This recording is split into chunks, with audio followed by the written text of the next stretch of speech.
माता की, भारत माता की, भारत माता की।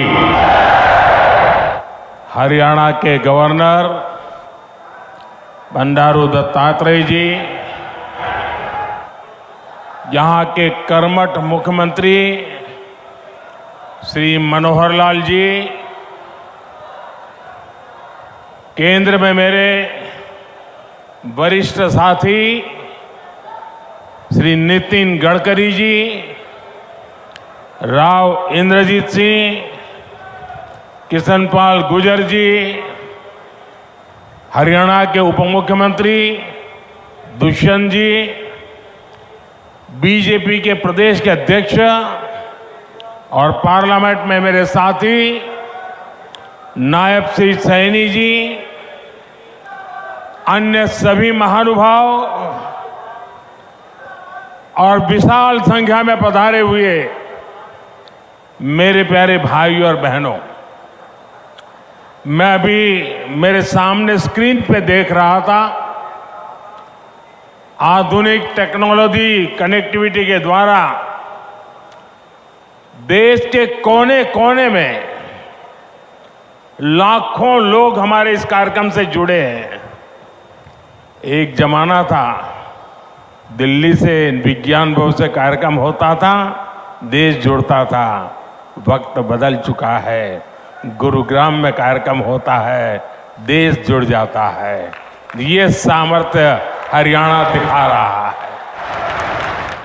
देश ने आज आधुनिक कनेक्टिविटी की तरफ एक और बड़ा अहम कदम उठाया है। मुझे खुशी है कि आज मुझे द्वारका एक्सप्रेसवे को देश को समर्पित करने का अवसर मिला है। इस एक्सप्रेसवे पर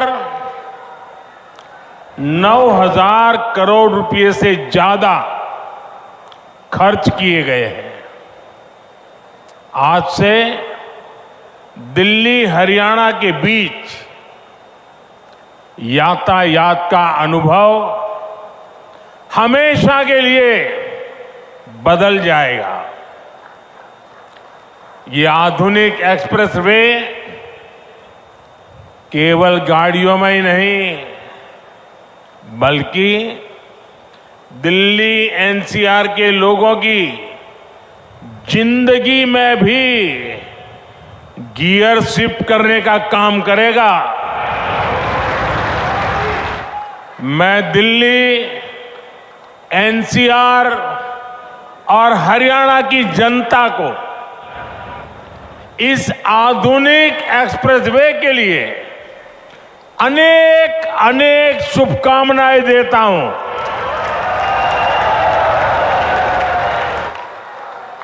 साथियों,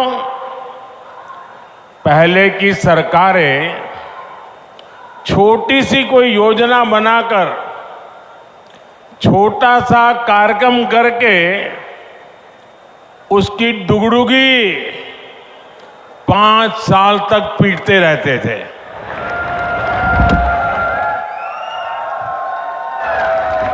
वहीं भाजपा सरकार जिस रफ्तार से काम कर रही है, उसमें शिलान्यास, लोकार्पण के लिए समय कम पड़ रहा है, दिन कम पड़ रहे हैं जी।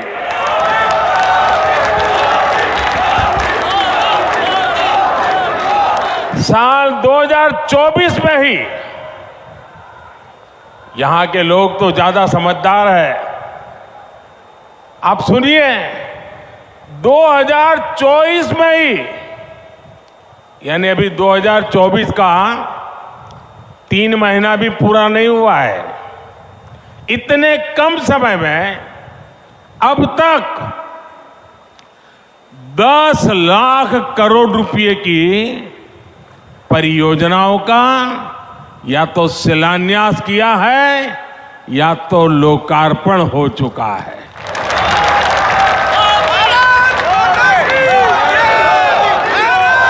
और मैं ये जो कह रहा हूं ना, ये तो मैं सिर्फ उन प्रोजेक्ट की चर्चा कर रहा हूं जिनमें मैं खुद शामिल हुआ हूं।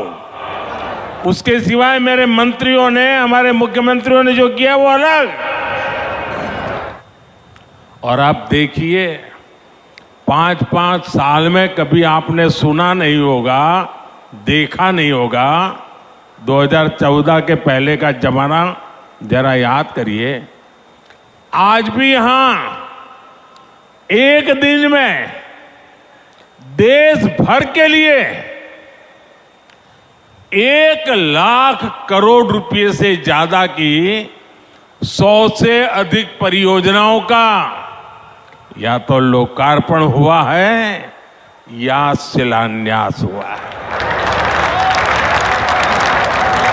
इनमें दक्षिण में कर्नाटका, केरला, आंध्र प्रदेश के विकास कार्य है, उत्तर में हरियाणा और यूपी के विकास कार्य हैं, पूरब में बिहार और बंगाल के प्रोजेक्ट्स हैं, और पश्चिम में महाराष्ट्र, पंजाब और राजस्थान के लिए हजारों करोड़ रुपयों के विकास परियोजनाएं हैं।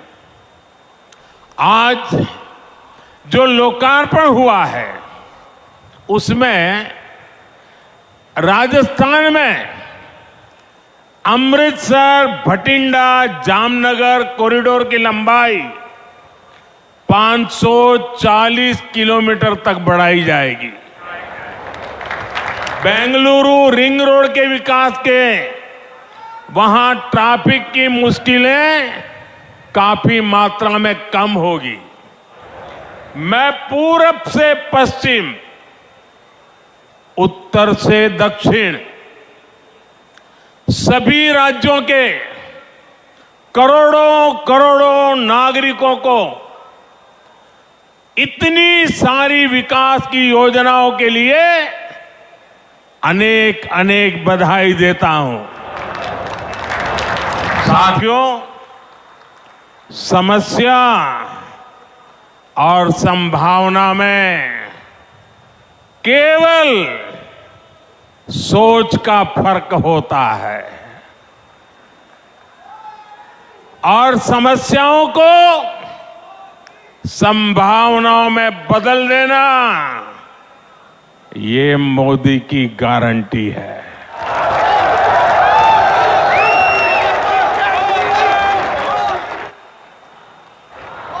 द्वारका एक्सप्रेसवे खुद इसका बहुत बड़ा उदाहरण है। आज यहां द्वारका एक्सप्रेसवे का निर्माण हुआ है। एक समय शाम ढलने के बाद लोग इधर आने से बचते थे। टैक्सी ड्राइवर भी मना कर देते थे कि इधर नहीं आना है।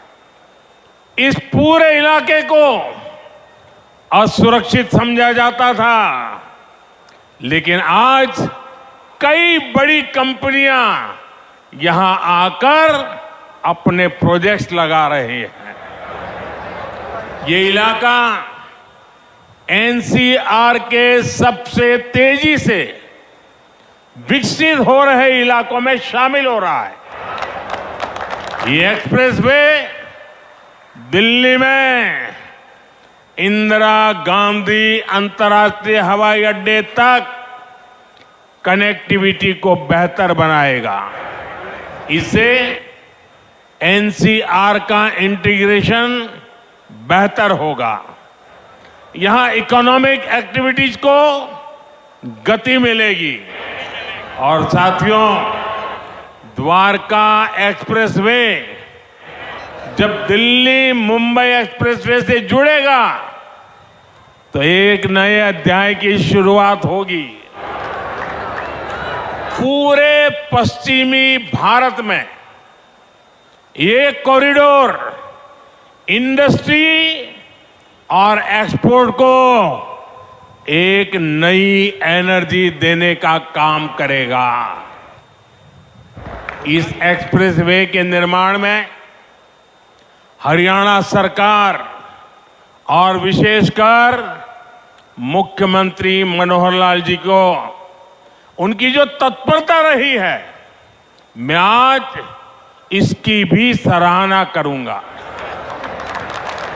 हरियाणा के विकास के लिए जिस तरह मनोहर लाल जी दिन रात काम करते रहे हैं, उसने राज्य में आधुनिक इंफ्रास्ट्रक्चर का एक बड़ा नेटवर्क तैयार कर दिया है।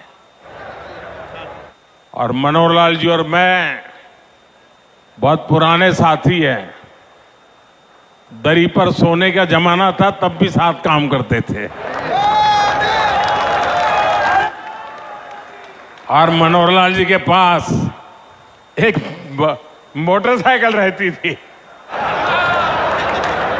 तो वो मोटरसाइकिल चलाते थे, मैं पीछे बैठता था, रोहतक से निकलता था और गुरुग्राम आकर के रुकता था। ये हमारा लगातार हरियाणा का भ्रमण मोटरसाइकिल पे हुआ करता था। और मुझे याद है उस समय गुरुग्राम में मोटरसाइकिल पर आते थे, रास्ते छोटे थे, इतनी दिक्कत होती थी। आज मुझे खुशी हो रही है कि हम भी साथ हैं और आपका भविष्य भी साथ है।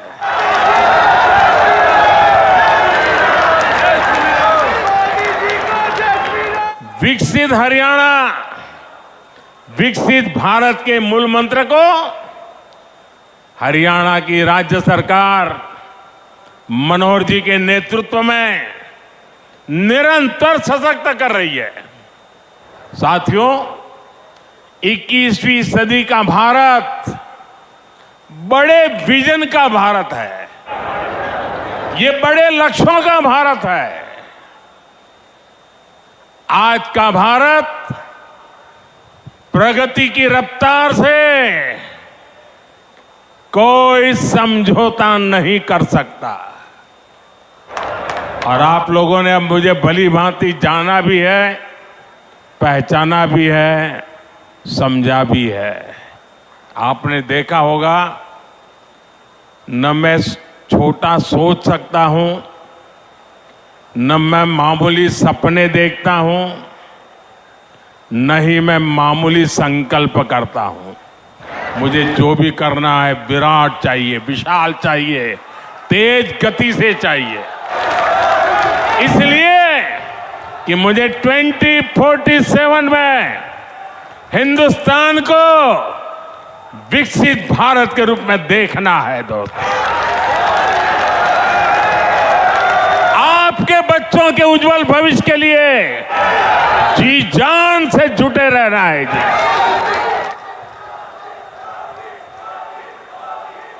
साथियों, इसी रफ्तार को बढ़ाने के लिए हमने दिल्ली एनसीआर में होलिस्टिक विजन के साथ इंफ्रास्ट्रक्चर डेवलपमेंट का काम शुरू किया। हमने बड़े प्रोजेक्ट्स को तय समय सीमा में पूरा करने का टारगेट रखा। ये द्वारका एक्सप्रेसवे हो, पेरिफेरल एक्सप्रेसवे का निर्माण हो, ईस्टर्न पेरिफेरल एक्सप्रेसवे हो, दिल्ली मेरठ एक्सप्रेसवे हो, ऐसे अनेक बड़े प्रोजेक्ट्स हमारी सरकार ने पूरे किए हैं। और कोविड के 2 साल के संकट के बीच देश को इतनी तेजी से हम आगे बढ़ा पाए हैं। दिल्ली एनसीआर में पिछले 10 वर्षों में 230 किलोमीटर से ज्यादा नई मेट्रो लाइनें शुरू हुई है। जेवर में इंटरनेशनल एयरपोर्ट के निर्माण का काम तेज गति से आगे बढ़ रहा है। डीएनडी सोहनास पर जैसी परियोजनाएं भी निर्माण के अंतिम चरण में है। इन परियोजनाओं से यातायात तो आसान होगा ही, साथ ही दिल्ली एनसीआर की प्रदूषण की समस्या में भी कमी आएगी। साथियों, विकसित होते भारत में आधुनिक इंफ्रास्ट्रक्चर का निर्माण और देश में कम होती गरीबी दोनों आपस में जुड़े हुए हैं। जब एक्सप्रेसवे ग्रामीण इलाकों से होकर जाते हैं, जब गांवों को अच्छी सड़कों से जोड़ा जाता है, तो गांव में अनेक नए अवसर लोगों के घर के दरवाजे तक पहुंच जाते हैं। पहले गांव के लोग कोई भी नया अवसर खोजने शहर तक चले जाते थे, लेकिन अब सस्ते डेटा और कनेक्टिविटी के डिजिटल इंफ्रास्ट्रक्चर के कारण गांवों में ही नई संभावनाओं का जन्म हो रहा है। जब अस्पताल, शौचालय, नल से जल और घरों का रिकॉर्ड गति से निर्माण होता है, तो सबसे गरीब को भी देश के विकास का लाभ मिलता है। जब कॉलेज, यूनिवर्सिटी और इंडस्ट्री जैसे इंफ्रास्ट्रक्चर बढ़ते हैं, तो इससे नौजवानों को प्रगति की संभावना अनगिनत अवसर लेकर के आती है। ऐसे ही अनेक प्रयासों के कारण बीते 10 वर्षों में 25 करोड़ लोग गरीबी से बाहर आ सके हैं और लोगों की इसी प्रगति की शक्ति से हम 11वीं बड़ी अर्थव्यवस्था से 5वीं सबसे बड़ी इकोनॉमी बन गए हैं। साथियों, देश में तेजी से हो रहा इंफ्रास्ट्रक्चर निर्माण का काम भारत को उतनी ही तेजी से दुनिया की तीसरी सबसे बड़ी आर्थिक ताकत भी बनाएगा और इससे उतने ही ज्यादा रोजगार, स्वरोजगार के भी मौके बनेंगे। इस स्केल के इंफ्रा को बनाने में, हाईवे और एक्सप्रेसवे को बनाने में बड़ी संख्या में इंजीनियर्स और वर्कर्स की जरूरत पड़ती है। सीमेंट, स्टील जैसे उद्योगों को बल मिलता है, वहां भी बड़ी संख्या में युवा काम करते हैं। इन्हीं एक्सप्रेसवे के किनारे आज इंडस्ट्रियल कॉरिडोर बन रहे हैं। नई कंपनियां, नई फैक्ट्रियां स्किल युवाओं के लिए लाखों रोजगार लेकर के आ रही है। इसके अलावा अच्छी सड़कों के होने से 2 व्हीलर और 4 व्हीलर इंडस्ट्री को भी गति मिलती है। इससे साफ है कि आज युवाओं को रोजगार के कितने नए अवसर मिल रहे हैं। देश के मैन्युफैक्चरिंग सेक्टर को कितनी ताकत मिल रही है। साथियों, देश में लाखों करोड़ रुपए के इन विकास कार्यों से सबसे ज्यादा दिक्कत अगर किसी को है तो वो है कांग्रेस और उसके घमंडिया गठबंधन।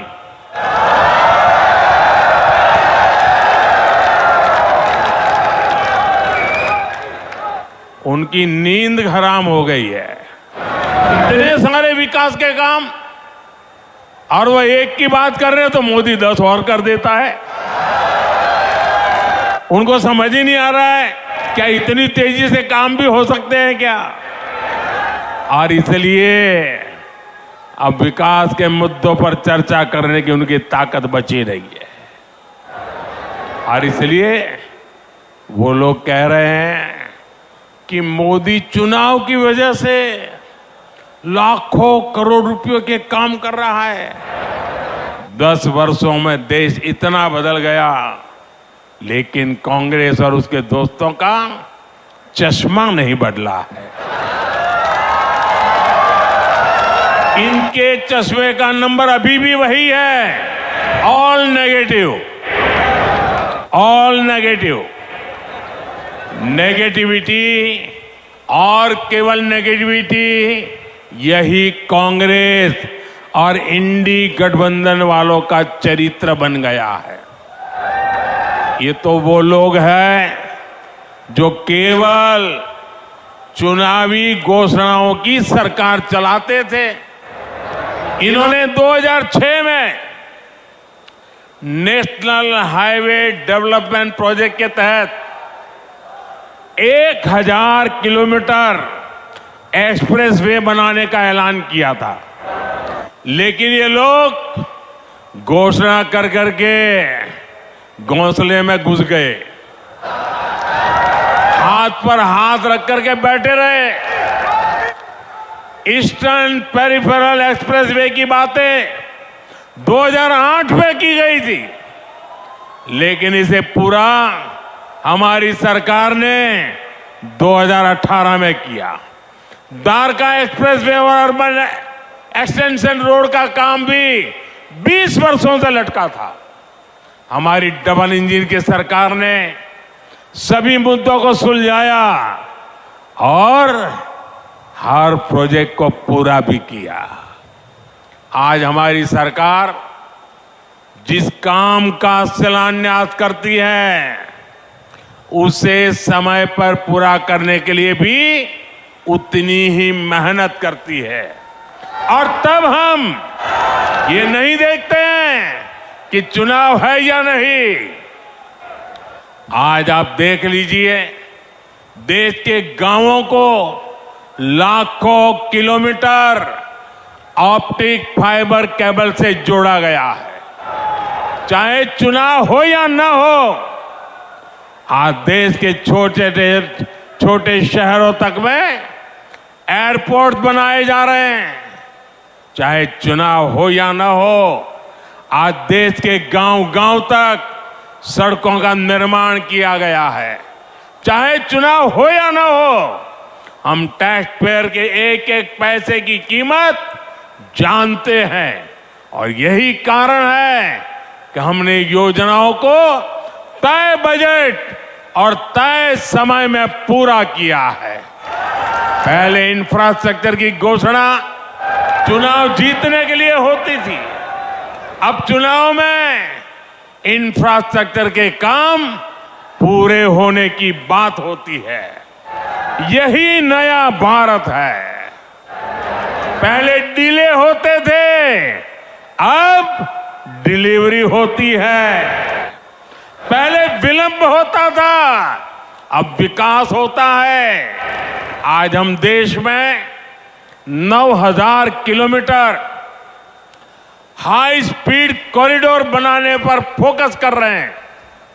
इसमें से करीब 4000 किलोमीटर हाई स्पीड कॉरिडोर बनकर तैयार हो चुका है। 2014 तक सिर्फ 5 शहरों में मेट्रो की सुविधा थी, आज 21 शहरों में मेट्रो की सुविधा है। इन कामों के पीछे लंबी प्लानिंग लगती है, दिन रात की मेहनत लगती है। ये काम विकास के विजन से होते हैं। ये काम तब होते हैं जब नीयत सही होती है। अगले 5 वर्षों में विकास की ये गति और कई गुना तेज होगी। कांग्रेस ने 7 दशक तक जो गड्ढे खोदे थे, वो अब तेजी से भरे जा रहे हैं। अगले 5 वर्ष अपनी इस नींव पर बुलंद इमारत बनाने का काम होने वाला है और ये मोदी की गारंटी है। साथियों, आप सभी को इस विकास के लिए मैं बहुत बहुत बधाई देता हूं। मेरा सपना है 2047 तक हमारा देश विकसित होकर रहना चाहिए। आप सहमत हैं? देश विकसित होना चाहिए कि नहीं होना चाहिए? क्या हमारा हरियाणा विकसित होना चाहिए? ये हमारा गुरुग्राम विकसित होना चाहिए? ये हमारा मानेसर विकसित होना चाहिए? हिंदुस्तान का कोना कोना विकसित होना चाहिए? हिंदुस्तान का गांव गांव विकसित होना चाहिए? तो विकास के उस उत्सव के लिए आइए मेरे साथ अपने मोबाइल फोन बाहर निकालिए, अपने मोबाइल फोन की फ्लैश लाइट चालू कीजिए और ये विकास के उत्सव को इनवाइट कीजिए। आप चारों तरफ मंच पर भी मोबाइल फोन वाले जरा चारों तरफ जिन जिन के पास मोबाइल है हर एक के मोबाइल फोन का फ्लैश लाइट चले। इस विकास का उत्सव है, ये विकास का संकल्प है, ये आपकी भावी पीढ़ी के उज्जवल भविष्य के लिए मेहनत करने का संकल्प है, जी जान से जुटने का संकल्प है। मेरे साथ बोलिए भारत माता की, भारत माता की, भारत माता की। बहुत बहुत धन्यवाद। हमसे जुड़े रहने के लिए हमारे चैनल को सब्सक्राइब करना ना भूलें। साइड वाला लाल बटन जरूर दबाएं।